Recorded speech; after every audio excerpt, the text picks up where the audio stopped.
BJP के बड़े नेता और दो बार लोकसभा के चुनाव को संभालने वाले, मैं बात कर रहा हूं नीरज सिंह की, रक्षा मंत्री के जो है पुत्र भी हैं। सर, लगातार इलेक्शंस आप पिताजी के संभाल रहे हैं, आप कब मैदान में दिखने वाले हैं?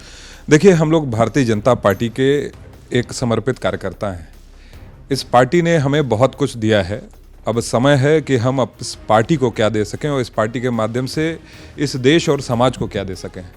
मैं तो कर्म धर्म वचन नाम से भी नीरज कमल हूँ, तो मेरी स्वयं की कुछ इच्छा नहीं है। पार्टी इसी प्रकार से बढ़ती रहे, पार्टी के विचारों का प्रवाह हम एक कार्यकर्ता के रूप में करते रहें, और बाकी संगठन है हमारा, उसका नेतृत्व है, वह तय करेगा जिस भी भूमिका में वह चाहेगा। मैं उस भूमिका में इस पार्टी की सेवा के लिए तैयार हूँ। राजनीतिक गलियारों में चर्चाएं हैं कि विरासत पिताजी की आप ही संभालने वाले।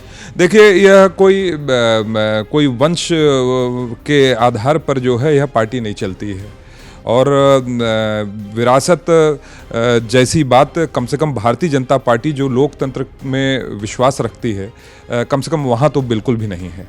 मैं शुरू से ही एक कार्यकर्ता के रूप में हमने काम किया है। संगठन के जितने भी प्रकल्प होते हैं, जितने भी कार्यक्रम होते हैं,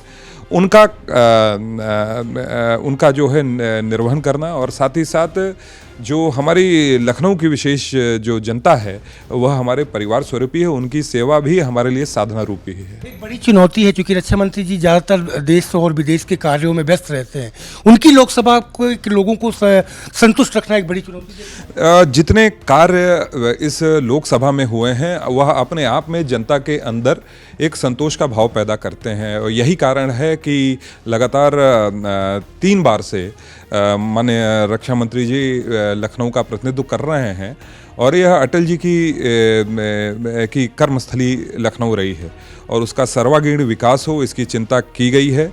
आज इंफ्रास्ट्रक्चर के किए गए कामों के बदौलत ही नाइट एंड फ्रैंक नामक जो प्रॉपर्टी का इवैल्यूएशन करती है, वो कहती है कि जो सबसे ज़्यादा दाम कहीं के बढ़े हैं प्रॉपर्टी के, तो वो हमारे लखनऊ के बढ़े हैं। वह इसलिए क्योंकि यहाँ पर 105 किलोमीटर की रिंग रोड है, यहाँ नया एयरपोर्ट टर्मिनल है, यहाँ नया गोमती नगर का स्टेशन है, यहाँ 13 नए फ्लाईओवर हैं, और नित्य नए जो है आप काम इस लखनऊ में देख रहे हैं। तो जनता चाहती है अपने प्रतिनिधि से कि वह जिस दायित्व के लिए चुना गया है उसका ईमानदारी से निर्वहन करे, और हमने भी बिना किसी लाग लपेट के केवल और केवल कार्य को ही साधना मानकर, इस कार्यकर्ताओं की सेवा को ही एक साधना मानकर काम किया है। इसलिए लोगों के अंदर स्वतः ही एक संतोष का भाव है। आपके मन में अभी विकास की बात पे आपने की तमाम काम गिनाए, ऐसे कई प्रोजेक्ट आपके मन में रहे होंगे जिनको जमीन पर उतारने का प्रयास कर रहे हैं? अभी कई कार्य लंबित हैं, और अभी मैं कह दूंगा तो मुझे लगता है कि लोगों की उत्सुकता बनी रहनी चाहिए, और लोग जानते भी हैं कि माननीय रक्षा मंत्री जी के और हम लोग पूरा कार्यालय ही सब लोग प्रयास करता है। हम लोग भी पार्टी के कार्यकर्ता के रूप में इस क्षेत्र में क्या नया हो सके, हम लोग इस बात का प्रयास करते हैं। जब पार्षद से लेकर प्रधानमंत्री भारतीय जनता पार्टी का है तो हमारी जवाबदेही और बन जाती है। बस एक उदाहरण के स्वरूप आपने पूछ दिया यह प्रश्न, तो मैं बता रहा हूँ कि 105 किलोमीटर की रिंग रोड तो यहाँ पर तैयार है ही, साथ में लखनऊ कानपुर एक्सप्रेसवे का काम भी जल्द ही पूरा होने जा रहा है, और एक बहुत ही महत्वाकांक्षी परियोजना जिसका हम सभी प्रयास कर रहे हैं, उसके लिए 4.25 करोड़ रुपए संस्तुत होकर उसका सर्वे चल रहा है। 105 किलोमीटर की रिंग रोड के साथ एक ऑर्बिट ट्रेन चलाने का, जिससे एक लॉजिस्टिक्स हब के रूप में हम उसको विकसित कर सकें, और क्लस्टर वाइज पूरे उस रिंग रोड के आसपास का हम डेवलपमेंट कर सकें। यही हमारा प्रयास है कि केवल कोरी राजनीति नहीं, केवल भाषणों तक हमारी बातें सीमित न रहे, हम एक्शन और हमारे डीड्स जो हैं ये सुनिश्चित करें कि जो हमने कहा है वह हम पूरा कर रहे हैं। हमारी कथनी और करनी में कोई अंतर नहीं। रक्षा मंत्री जी जिस लोकसभा से आते हैं, पहला चुनाव जब रक्षा मंत्री जी यहाँ से लड़ रहे थे, एक बड़ी चुनौती, क्योंकि पूरा कमान आपके हाथ में थी, एक बड़ी चुनौती क्योंकि यहाँ से PM थे अटल जी, उनकी विरासत को संभालना।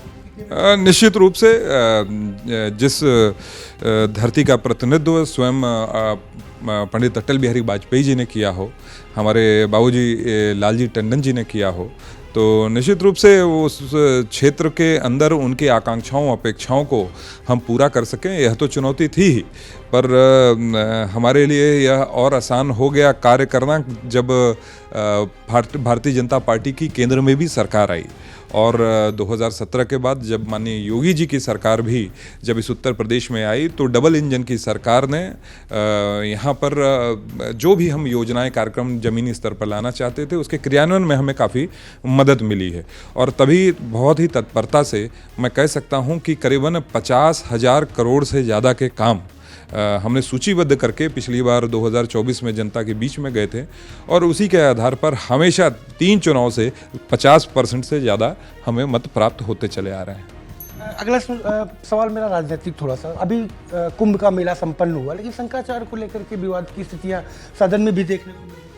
नहीं, देखिए, वहाँ पर जो भी घटित हुआ वह दुर्भाग्यपूर्ण था, वो घटना नहीं होनी चाहिए थी। हम लोग अपने धर्म, संस्कृति, इस सांस्कृतिक विरासत, हमारे संत महात्मा, इन सब में हम लोग का विश्वास है, हमारी आस्था है, और मैं यही कहूँगा कि यह दुर्भाग्यपूर्ण है और इस तरह की घटना की पुनरावृत्ति न हो।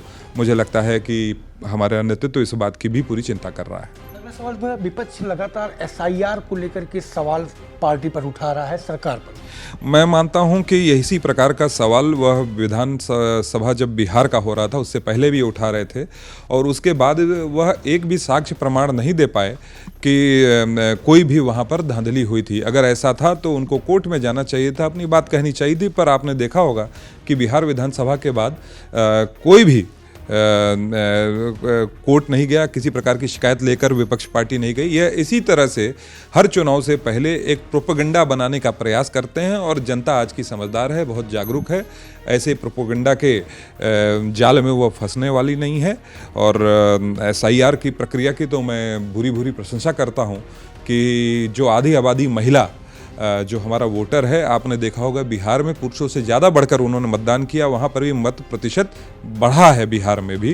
तो विपक्ष का यह कहना ही मुझे लगता है बेमानी है, वो अनावश्यक के विषय उठाकर जनता को भ्रमित करने का एक मुझे लगता है एक प्रयास करते हैं, पर जनता आज बहुत जागरूक है।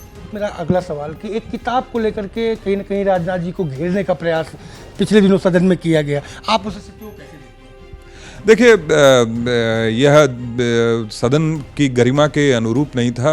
वहाँ पर लिखा हुआ था नियम में कि जो पुस्तक पब्लिश नहीं है, जो जिसका कोई ऑथेंटिकेशन नहीं है, ऐसे चीज़ों को अगर आप सदन में अगर आप उठाकर मुझे लगता है सदन की गरिमा को भी उन्होंने तार किया है।